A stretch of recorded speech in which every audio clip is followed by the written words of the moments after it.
Buenas tardes, mi estimada audiencia, los saludo con muchísimo gusto. De nueva cuenta, aquí nosotros platicando de estas lecciones breves de Derecho Sucesorio Mexicano. El día de hoy vamos a tener nuestra 11ª u 11ª plática de Derecho Civil Mexicano. Recuerden ustedes que platicamos de los lineamientos fundamentales de esta rama del Derecho Civil Mexicano y todo lo que tiene un principio tiene un fin. Desafortunadamente hoy va a ser nuestra última sesión de Derecho Sucesorio Mexicano, porque hoy terminamos de abordar prácticamente todos estos temas fundamentales, repito, todos estos temas los abordamos de una manera clásica, pero de una manera concreta para que ustedes sepan cuáles son los puntos finos y cuáles son los pormenores que ustedes deben de saber de esta rama. Hoy hablaremos prácticamente de lo que dejamos pendiente la última vez, esto es la etapa de partición, y finalmente vamos a hablar de los procesos sucesorios, que es lo más importante y por mucho lo más práctico que ustedes van a poder aterrizar en su ejercicio profesional, ¿ok? Entonces, demos inicio entonces.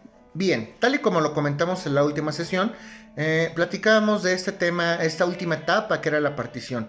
Recuerden ustedes que la partición prácticamente es posterior a la liquidación. En la liquidación, como comentábamos en la última sesión, prácticamente se hace un balance entre activos y pasivos, y la partición, según el concepto jurídico que establecimos en la última ocasión, define propiamente la porción y la manera y el momento en que se tienen que partir o en que se tienen que repartir prácticamente los bienes que son parte de esta masa hereditaria. Eso fue lo que comentamos en un momento anterior, en la última sesión. Se supone que el albacea es quien tiene que hacer este proyecto de partición, pero aquí hay una imprecisión jurídica, porque propiamente el albacea no es la persona que fija la parte que a cada heredero o a cada legatario le corresponde.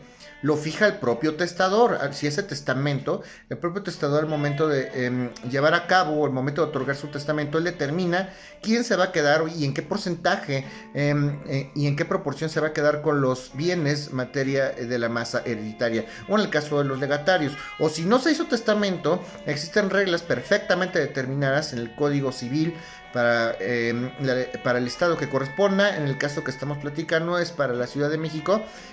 Luego entonces el albacea solamente tiene una labor muy concreta, que es formalizar prácticamente esta parte que el heredero, la ley prácticamente determina o fija que le tendrá que tocar a cada uno de ellos, ¿ok?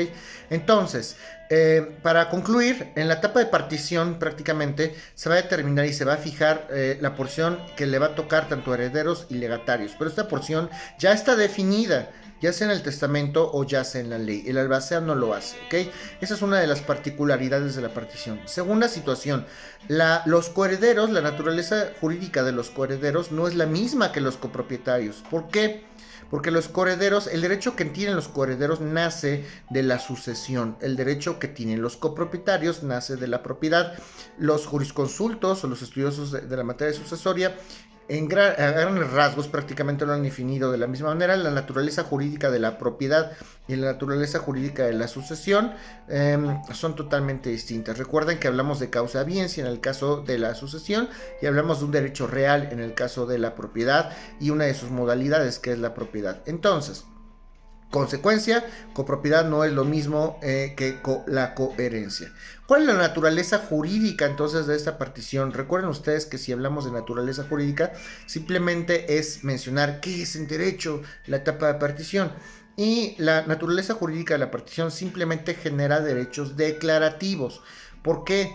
Porque desde el momento en que los herederos y los legatarios aceptaron el cargo de herencia, aceptaron la herencia o el legado, y el testador fijó determinadamente qué porcentaje le va a tocar a cada uno de los herederos o coherederos y qué bienes le va a tocar a los legados. Desde ese momento está fijada propiamente la parte que les va a tocar, o si no hay testamento, desde el primer momento en que todos los herederos o legatarios son nombrados y se asignan propiamente los porcentajes en los que tendrán que adquirir esta herencia legados, desde ese momento se fija. Prácticamente la etapa de partición, la naturaleza jurídica de la partición será entonces una etapa declarativa donde formalmente ya a través de un nombramiento o a través de una declaración expresa por parte del juzgador se va a definir en qué proporción tendrá que adquirir los herederos o los legatarios. Entonces, si preguntamos cuál es la naturaleza jurídica de la partición, simplemente es un derecho declarativo. Es lo único que tenemos que saber al respecto, ¿ok? ¿Por qué? Porque solamente se va a declarar, como ya hemos mencionado, la parte que cada uno se había definido que le va a corresponder de la masa hereditaria. Esto es la primera etapa cuando se hace, repito, el nombramiento de herederos o legatarios. ¿En qué momento se debe hacer esta partición de la herencia? Depende. Como lo hemos platicado, recuerden ustedes que si estamos en un proceso sucesorio llevado o tramitado o procesado ante juez, tiene 4 etapas. La primera, recordemos de nueva cuenta, nombramiento de herederos y legatarios, inventario y avalúo, etapa de administración y la etapa de adjudicación, que es la cuarta parte o el cuarto cuadernillo que se forma. En esta cuarta etapa, cuando se abre la etapa de adjudicación, prácticamente para todos los efectos legales en un juicio sucesorio, aquí es donde se debe hacer la partición de la herencia, claro, en un juicio sucesorio. Si lo hacemos ante notario, recordamos que hay 2 escrituras, lo vamos a platicar más adelante en este propio video. Recordemos que la primera escritura se acepta y se protesta a cargo del albacea, se acepta la herencia y se aceptan los legados. En una segunda escritura ya se hace propiamente la protocolización parcial del inventario y avalúo y la adjudicación a título de herencia. Entonces, en la segunda escritura es cuando se van a adjudicar y se va a hacer previamente, o se asume que tácitamente existió una partición previa, porque ya hubo una primera escritura, un primer momento donde se definió quiénes eran los herederos y legatarios.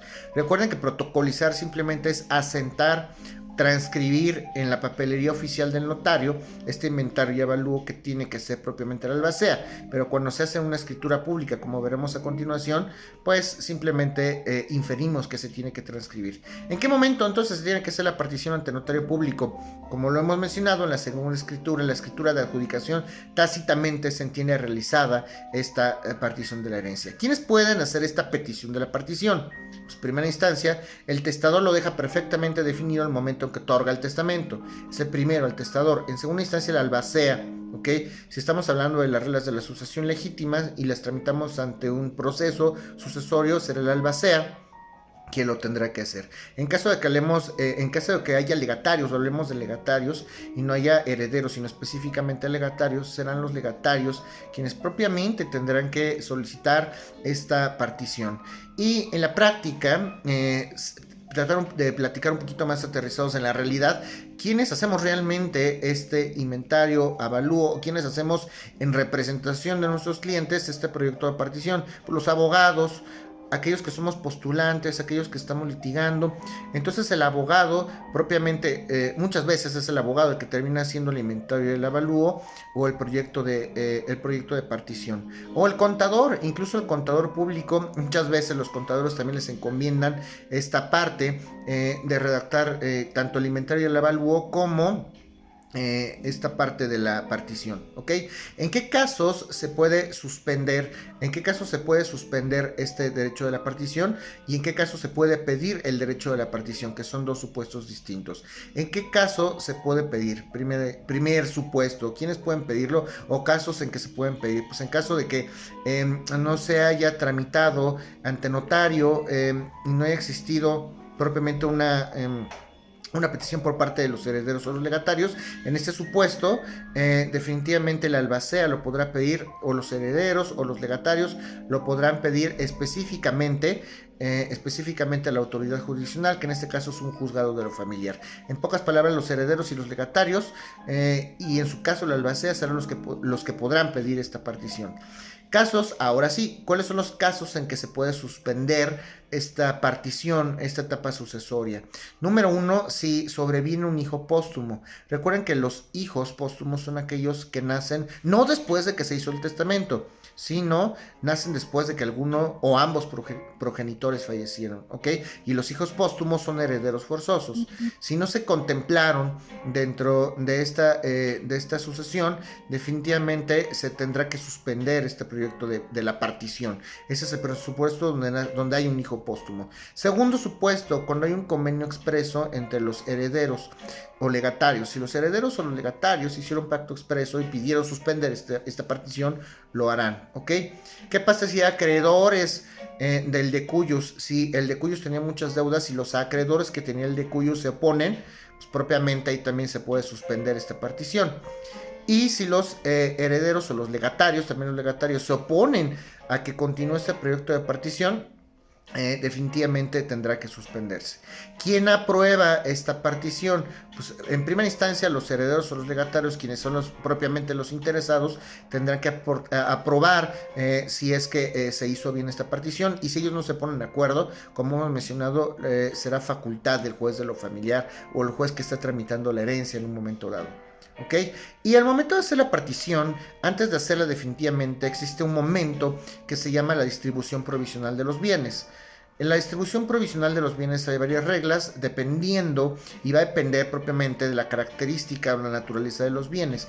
Si son bienes perecederos y requieren atención para que no se deterioren, pues se tendrán que distribuir de manera provisional antes de que se haga la partición definitiva. Si hay frutos derivados de estos bienes de la masa hereditaria, también se tienen que distribuir de manera previa a la partición definitiva. Un momento antes, a eso nos referimos con esta distribución provisional, porque la distribución provisional se refiere a una partición o una distribución o a entregar propiamente los bienes materia de la herencia o de los legados de una manera previa a la distribución definitiva, y esto tendrá que ser a petición, a solicitud y a gusto de los herederos o los legatarios. ¿Ok?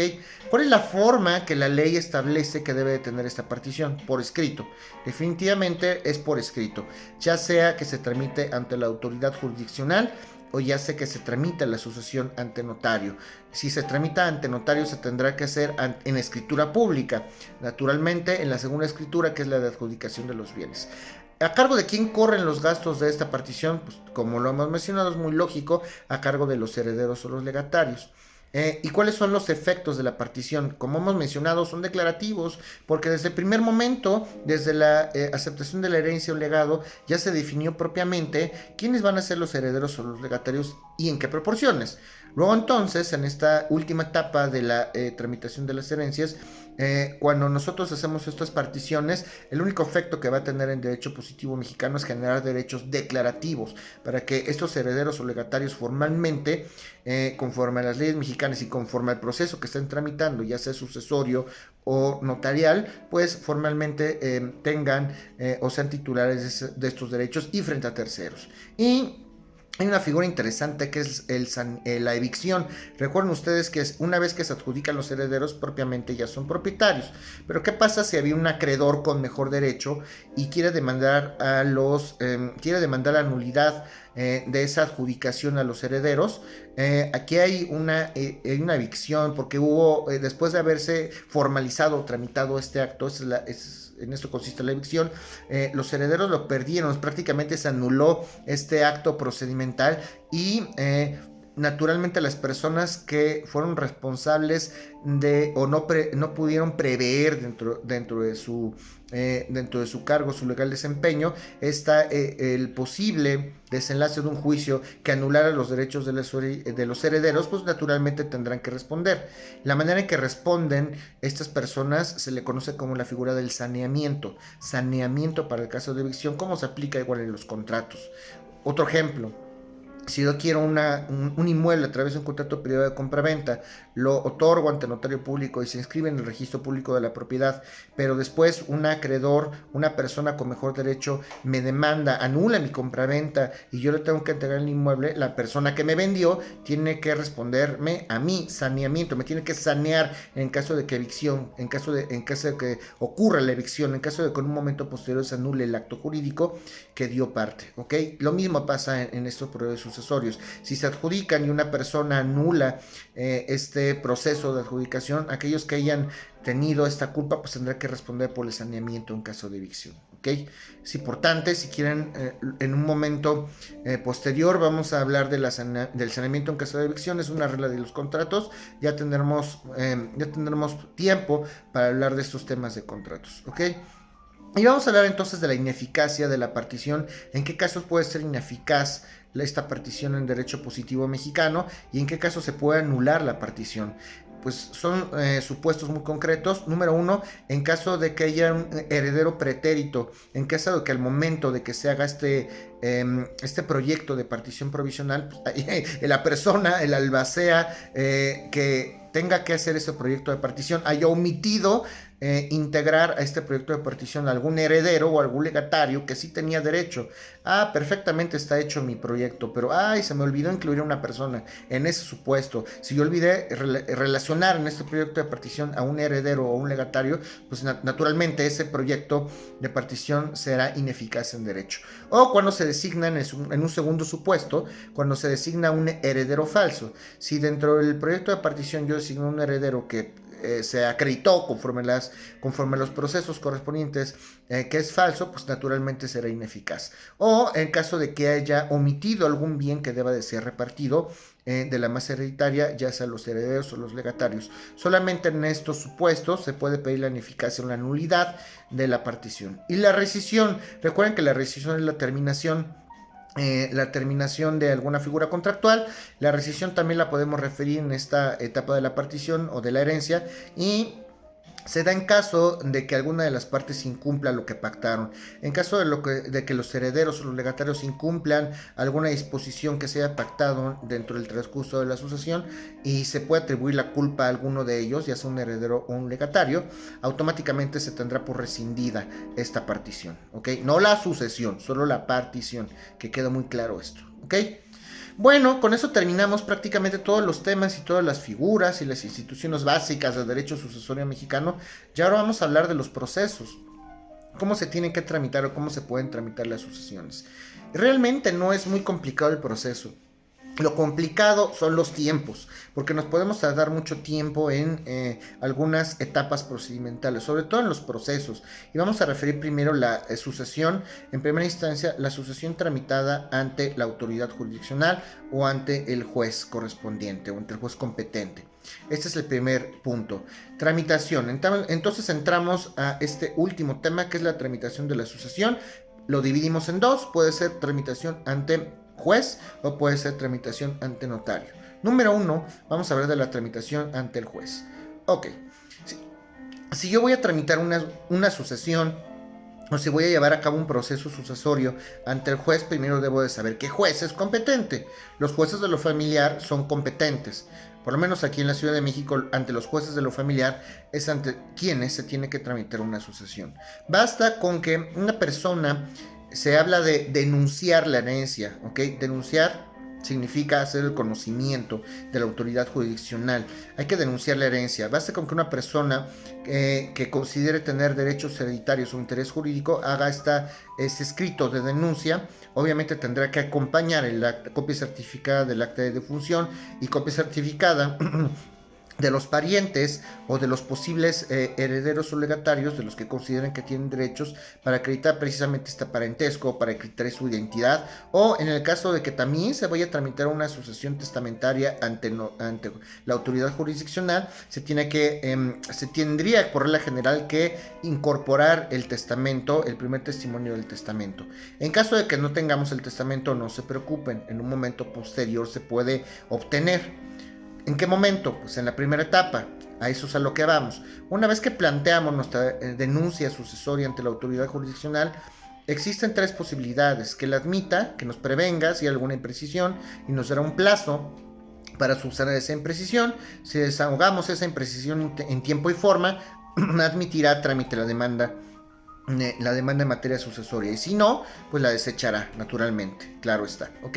Ahora bien, si admite esta demanda, esta denuncia sucesoria, en el momento en que un juzgado propiamente es asignado para que conozca esta sucesión, se habla de una figura que se llama radicación. Desde el momento en que un juzgado propiamente ya conoce y ya toma el asunto propiamente dicho, se dice que se radica la sucesión. Inmediatamente se va a proceder al estudio, a ver si está fallecido esta persona, van a revisar las actas, vamos a ver si estas personas en efecto son herederos o legatarios. Y tenemos entonces que cerciorarnos, esto es lo primero que hay que hacer. Si se exhibió el testamento, enhorabuena, y si no se exhibió, hay que cerciorarnos de que existan o no otros testamentos más novedosos temporalmente hablando, porque recuerden ustedes que la regla es que los testamentos posteriores derogan a los anteriores. Entonces el juez automáticamente va a mandar girar oficios por la regla general al Archivo General de Notarías, al Archivo Judicial, y en algunos estados se hace a los registros públicos de la propiedad para ver si hay algún testamento depositado por parte del de cuyos. Y estas instituciones, obviamente hay que hacer un pago de derechos en las instituciones correspondientes. Estas instituciones tendrán que responder directamente al juzgado. No hay en ninguno de los tres, o sí hay. Aquí está. Y si nosotros relacionamos un testamento y el último testamento es el que está, es el que relacionamos nosotros, pues enhorabuena.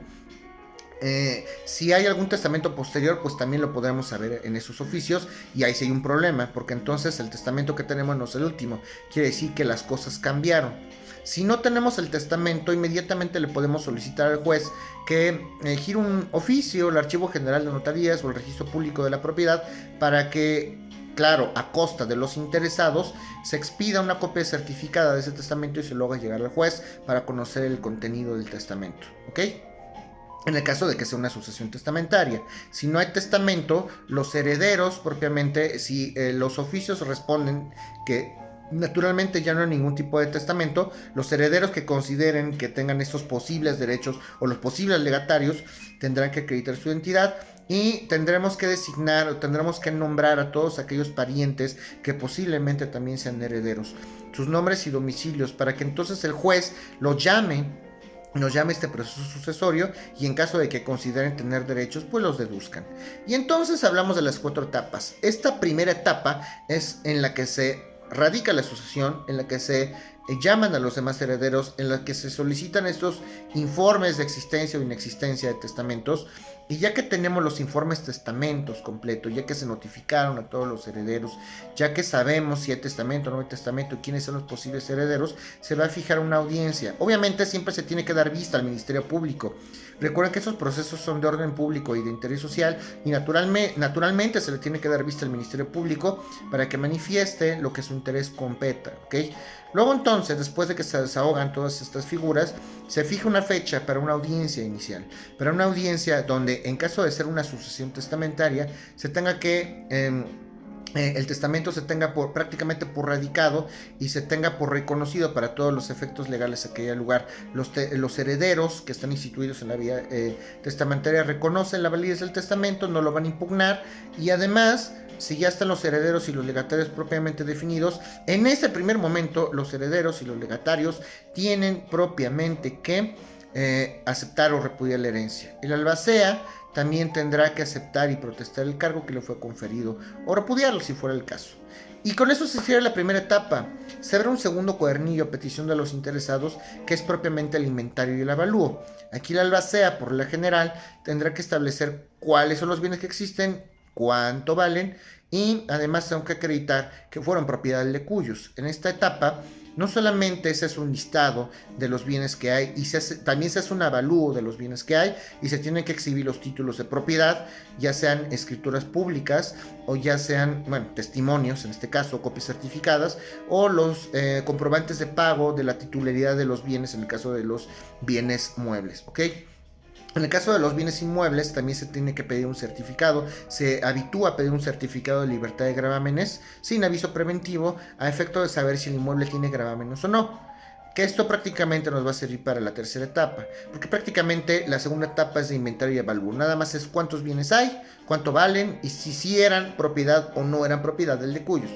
La tercera etapa se cierra con eso, la segunda etapa, y se abre una tercera etapa que se llama la etapa de administración. Los bienes que ya fueron propiamente definidos y que ya se instituyeron en la segunda etapa, pues tenemos que revisar si son perecederos, si no son perecederos, cuánto valen, ya se estableció, pero si tienen adeudo, si hay algún adeudo que cubrir, o si necesita mantenimiento, si se necesita erogar algún tipo de dinero, o si tienen algún tipo de adeudo pendiente, vamos a pensar en predial, agua, contribuciones de mejora en el caso de los bienes inmuebles, o en el caso de algún bien que necesite subsistencia o que necesite algún tipo de mantenimiento, pues en esta etapa será saber. Aquí se van a reflejar prácticamente todos los efectos de esta parte que hablábamos de la liquidación, la etapa de la liquidación. Aquí tenemos que referir cuáles son los activos y cuáles son los pasivos, ¿ok? En caso de que haya pasivos, recuerden ustedes que pueden ser en beneficio de inventario.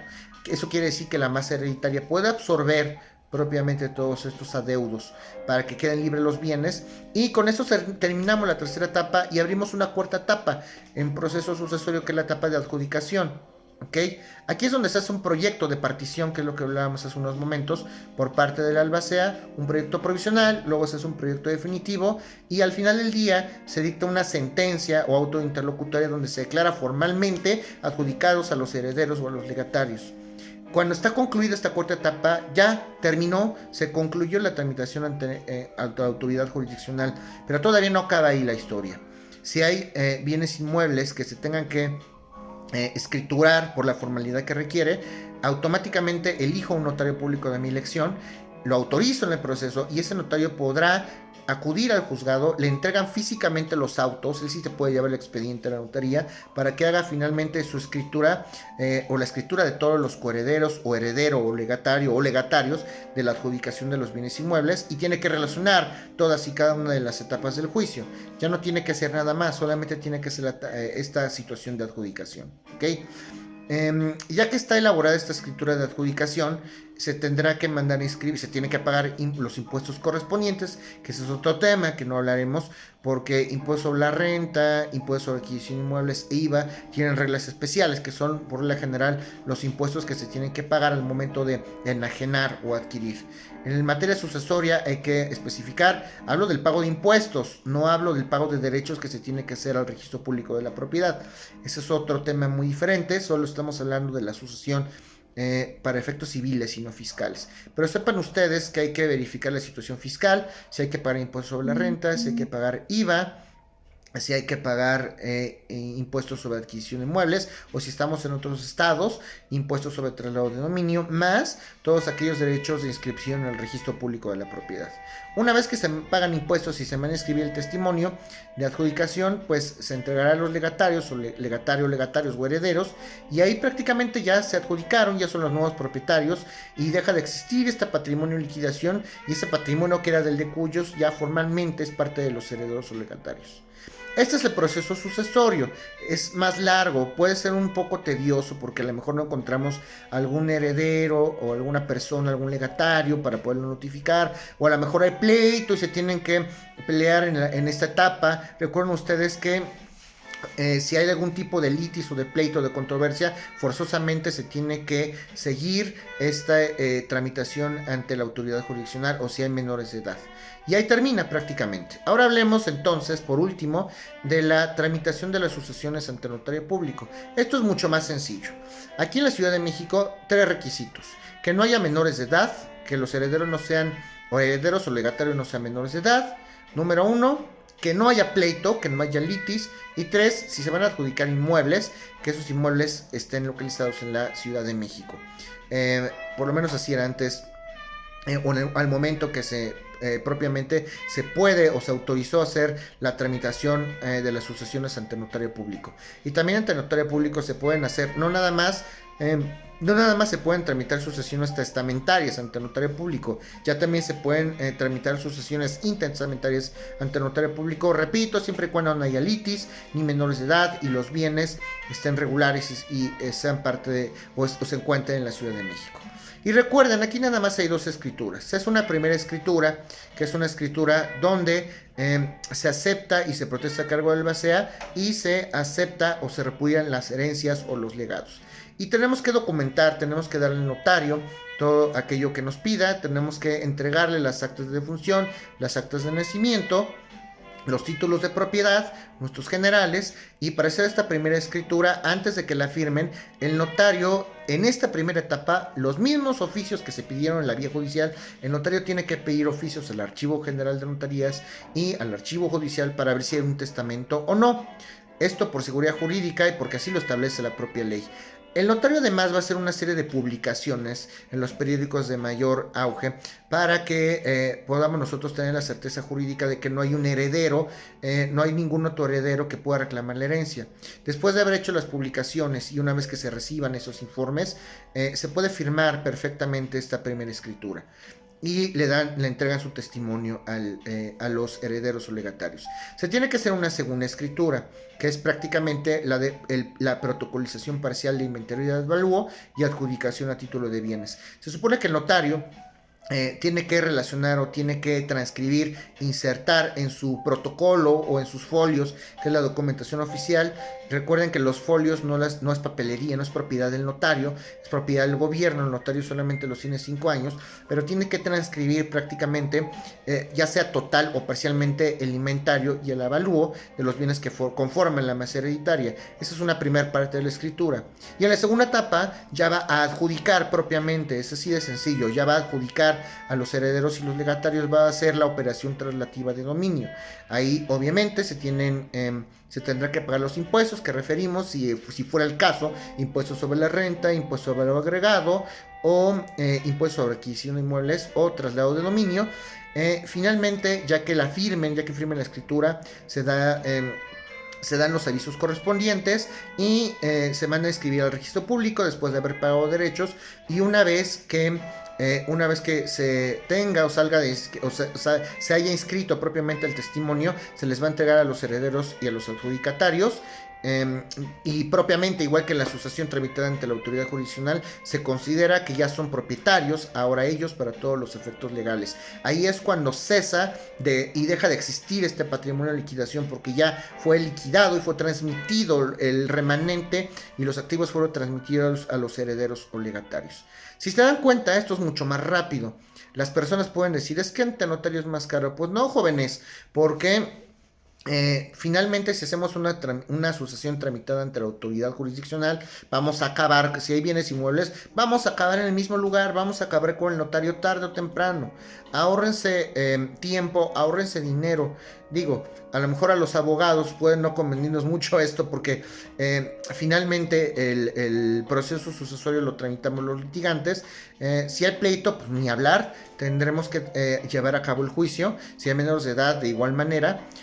Pero si ustedes tienen la facilidad de hacerlo desde una primera instancia ante notario público, es lo mejor, es lo más ágil. Si ustedes se tienen que pelear o ustedes tienen que deducir algún derecho, ni hablar, tendremos que seguir y tendremos que llevar a cabo algún proceso, ¿ok?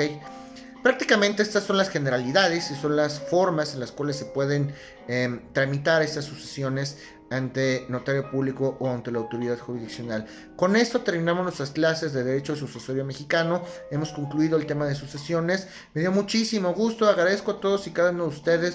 Estoy encantado porque me están escribiendo muchas personas.